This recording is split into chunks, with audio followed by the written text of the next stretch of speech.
स्वाति एक बेहद ही खुले विचारों की लड़की थी, जिसे हमेशा से ही शॉपिंग और अपने तरीके से जीने की आदत थी। इस आदत के साथ वो बड़ी होती है। उसके बड़े होने के साथ साथ ही आदतें और भी ज्यादा बढ़ जाती हैं।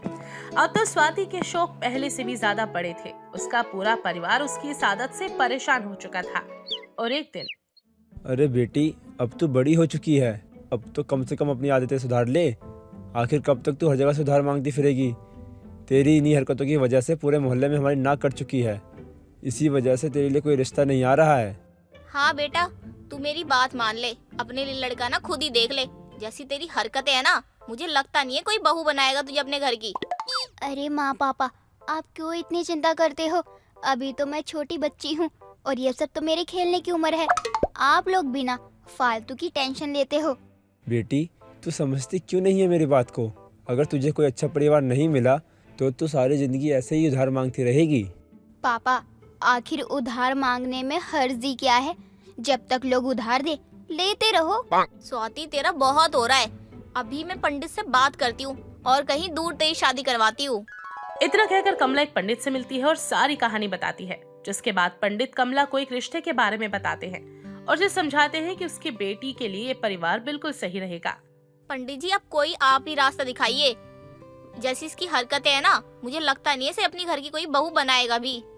और जिससे भी हमने शादी की बात की है ना, उसने सबने मना कर दिया। अब कैसे भी करके ना इसकी शादी करवाइए। कहीं तो मेल बिठाइए पंडित जी। आप चाहो ना 100-200 दक्षिणा ज्यादा ले लेना। पंडित जी, इसकी शादी करवाइए जल्दी से बस। पंडित लड़के वालों से बात करके शादी पक्की करवा देते हैं। जिसके बाद स्वाति के माता पिता उसकी शादी राघव नाम के एक बेहद कंजूस किस्म के रिच परिवार में कर देते हैं। शादी के बाद स्वाति अपने ससुराल आती है और गृह प्रवेश करवाते हुए उसकी सास केतकी उससे बोलती है, अरे बहुरिया, अपने शुभ कदमों से ना इस कलश को अंदर की तरफ गिरा दे और गृह प्रवेश कर ले। जी सासू माँ। ऐसे ही सारी रस्में खत्म हो जाती हैं। स्वाति अपने पति राघव के साथ अपने कमरे में चली जाती है, जहां राघव उसे बोलता है, स्वाति, ये गिफ्ट मैं तुम्हारे लिए लेकर आया था। तुम्हें पसंद आएगा। अरे वाह राघव जी, ये तो रिंग लग रही है। तुम मेरे लिए रिंग लाए हो? Oh my God, I am really happy. मैं इसे खोल कर देखती हूँ। स्वाति राघव को दिया हुआ तोहफा खोल कर देखती है, जिसमें रिंग होती है, लेकिन वो काफी पुराने जमाने की थी। ये देखकर स्वाति के बड़े अरमानों पर तो पानी ही फिर जाता है और वो बोलती है, अरे ये क्या है? इतनी पुरानी रिंग है। किस म्यूजियम से उठाकर लाए हो इसे? ना इसमें कोई स्टोन है, ना ही कोई डायमंड। अरे ये तो सोना भी नहीं लग रहा है। यही गिफ्ट लाए हो तुम मेरे लिए? शर्म आ रही है तुम्हें जरा सी भी?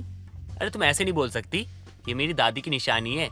दादी ने माँ को दी थी और माँ ने मुझे, और कहा कोई अच्छा सा मुहूर्त निकलेगा ना, या फिर कोई अच्छा सा दिन होगा तो तू अपनी पत्नी को गिफ्ट कर दियो। तो आज से अच्छा दिन कौन सा ही हो सकता है? तो लो, मैंने तुम्हें गिफ्ट कर दिया। हाँ क्यों नहीं। तुम्हारी परदादी की ये रिंग पाकर तो मेरे सारे अरमान मिट्टी में मिल गए। अगर आज वो इस दुनिया में होती ना, तो मैं उन्हें वापस ऊपर पहुंचा देती। इतना गुस्सा आ रहा है मुझे। क्या हुआ? क्या सोच रही हो? कुछ नहीं, चलो लाइट्स ऑफ करो। राघव लाइट्स ऑफ कर देता है, जिसके बाद दोनों अपनी पहली रात एंजॉय करते हैं। ऐसे ही वक्त बीतता है। अगली सुबह स्वाति जल्दी उठकर घर का सारा काम खत्म करती है और नाश्ता भी बनाकर टेबल पर लगा देती है। जिसके बाद वो अपनी सास को चिल्लाते हुए बोलती है, माँ जी, राघव जी जल्दी आइए, नाश्ता रेडी हो गया है।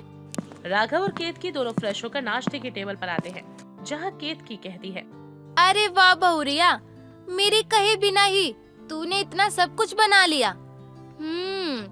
वैसे खुशबू तो बहुत अच्छी आ रही है। अरे माँ जी, आपकी और राघव जी के लिए तो मैंने इतना कुछ बनाया है। ये छोले, पूरी, ये पुलाव, और हाँ माँ जी, ये मूंग दाल का हलवा। आप सबसे पहले टेस्ट करना। अरे हाँ हाँ बहुरिया, बस जल्दी से खाना परोस दे। बहुत जोरों से भूख लगी है। मैं तो अभी खाऊंगी। स्वाति अपनी सास और पति दोनों को खाना परोसती है। दोनों खाना खाकर स्वाति की बहुत तारीफ करते हैं। जिसके बाद राघव ऑफिस चला जाता है और तभी केतकी कहती है, अरे बहुरिया, ये ले तेरा नेक, रख ले इसको। अब ये क्या मजाक है भला? आज के जमाने में 51 रुपए कौन देता है? कितनी कंजूस है मेरी सास। सच में बहुरिया, तूने खाना तो बहुत ही अच्छा बनाया। खा के मजा ही आ गया। इसलिए ये शगुन का हक ना तेरा ही है। लेकिन हाँ बहुरिया, मैंने तेरे को बहुत पैसे दिए शगुन के तौर पे। ज्यादा खर्च मत करना। बोल तो ऐसे रही है जैसे कि मेरे हक में लाख रुपए दे दिए हैं या अपनी प्रॉपर्टी मेरे नाम कर दी है। मैंने इतनी सुबह उठकर खाना बनाया और मिला क्या, ये 51 रुपए। इतने रिच होकर भी कितने कंजूस हैं ये लोग। इस 51 रुपए से तो भगवान को चढ़ाने वाला प्रसाद भी नहीं आएगा। ऐसे ही वक्त बीतता है। केतकी की कंजूसी दिन पर दिन बढ़ती जा रही थी। कब वो सुबह की बनाई सब्जी रात तक चलाती, तो कभी आधा किलो दूध में 2 दिन तक चाय बनवाती। ये देखकर स्वाति को तो बड़ा गुस्सा आता, लेकिन बेचारी करती भी क्या। एक दिन उन तीनों को शादी में जाना होता है। राघव स्वाति के पास आकर उससे कहता है, अब बेबी, आज शाम को एक शादी में जाना है, तो तैयार हो जाना। अगर शादी में जाना है तो मुझे एक नई ड्रेस दिला दो, सब पुराना हो गया है। अच्छा, पुराना हो गया है तो क्या ही हो गया, वही पहन लो ना। उसमें ना तुम बहुत अच्छी लगोगी, मैं जानता हूँ। ये फालतू के पैसे बर्बाद करके क्या मिलेगा? हाँ, ये सब छोड़ो और तैयार रहना, ठीक है? पति की बातें सुनकर स्वाति को इस पर बहुत गुस्सा आ जाता है और वो अपनी सहेली रिया को फोन करके उससे बोलती है, रिया सुनना यार, आज ना मुझे शादी में जाना है, तो मुझे एक दिन के लिए उधार में अपना वो वाइन कलर वाला गाउन देगी क्या? अरे ले लियो, लेकिन तू इतनी उदास क्यों लग रही है? देख, तू बुरा मत मानना, पर मैंने सुना है कि तेरे पेरेंट्स ने तेरी शादी अच्छे घर में की है, फिर तुम मुझसे गाउन क्यों मांग रही है, वो भी उधार? अरे यार, ये लोग बस पैसों से अमीर है, लेकिन जब खर्च करने की बारी आती है ना, तो ये दोनों ना बनियों से भी ज्यादा कंजूस बन जाते हैं। इस तरह दोनों सहेलियां बातें करती हैं और थोड़ी ही देर में रिया उसके घर अपनी ड्रेस लेकर आ जाती है। ड्रेस के साथ रिया अपनी सहेली को केतकी और राघव की कंजूसी को दूर करने का सोल्यूशन भी दे जाती है।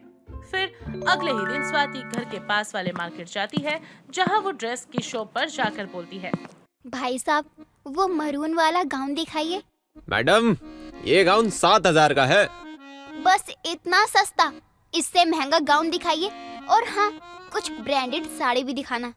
इस तरह स्वाति के कहने पर दुकानदार उसे साड़ी दिखाता है, जिसके बाद वो बेधड़क कपड़े खरीदती है और पेमेंट की लिस्ट भी बहुत बड़ी बन जाती है। जिसके बाद स्वाति कहती है, चलो भैया, मैं चलती हूँ। लेकिन मैडम, पैसे कौन देगा? हम उधार नहीं देते। ओ भाई साहब, उधार नहीं ले जा रही हूँ, इस एरिया की सबसे अमीर घर की बहू हूँ मैं।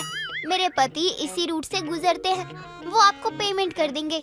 अरे सॉरी मैडम, उन्हें भला कौन नहीं जानता। आप जाइए, मैं उनसे पेमेंट ले लूंगा। इस तरह अपने ससुराल पति के नाम पर स्वाति बिना पैसे दिए सारे कपड़े लेकर आ जाती है। ऐसे ही समय बीतता है। एक दिन वो खुद से कहती है, यार, आज तो मेरा पिज्जा खाने का बहुत मन कर रहा है। माँ जी से पैसे मांगने पर वो 10 बहाने बनाएंगी।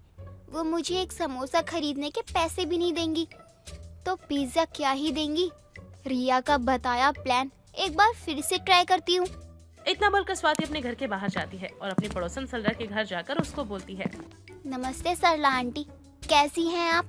और वो माँ जी ने कहा है आपसे 10,000 रुपए उधार लेने को, वो 1 हफ्ते में आपको वापस कर देंगी।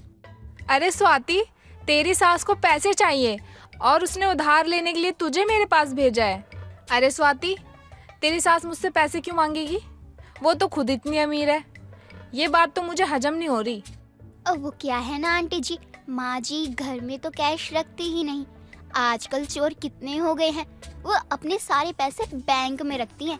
आज ही माँ जी का एटीएम कार्ड भी एक्सपायर हो गया है, इसलिए, और बैंक भी दूर है, मैं अकेले नहीं जा सकती। माँ जी का एटीएम कार्ड जैसे ही आ जाएगा, वो आपके 10,000 तो दे देंगी ही, बल्कि 1 हफ्ते का ब्याज भी दे देंगी। सोच लो आंटी, आप ही फायदे में रहोगी।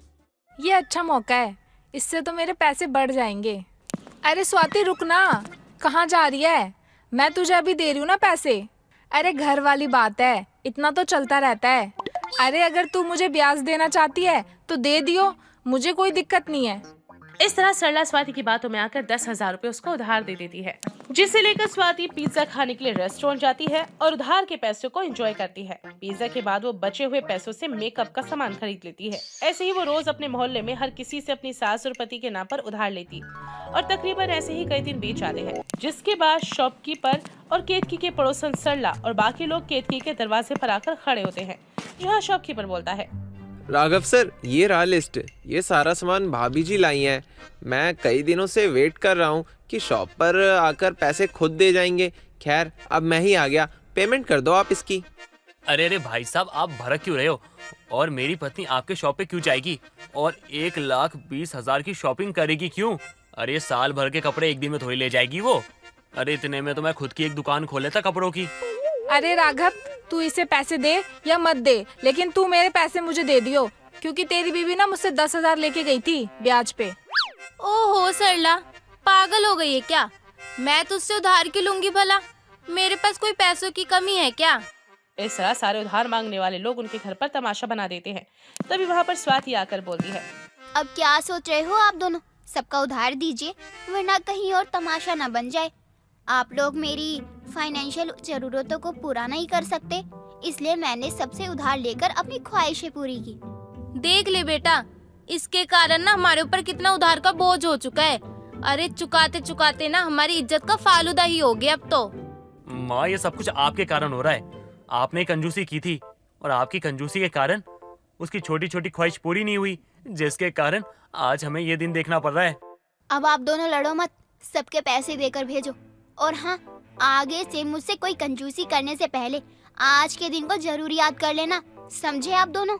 इस तरह स्वाति पैसों से अमीर और दिल से गरीब अपनी सास और पति के अपने उधार लेने की हरकत से सही रास्ते पर उन्हें ले आती है, जिसके बाद स्वाति को फिर कभी भी उधार लेने की जरूरत नहीं पड़ती। दोस्तों, अगर आपको ये कहानी पसंद आई तो इसे लाइक करें, शेयर करें और कमेंट करके बताएं कि कहानी में आपको सबसे अच्छा क्या लगा।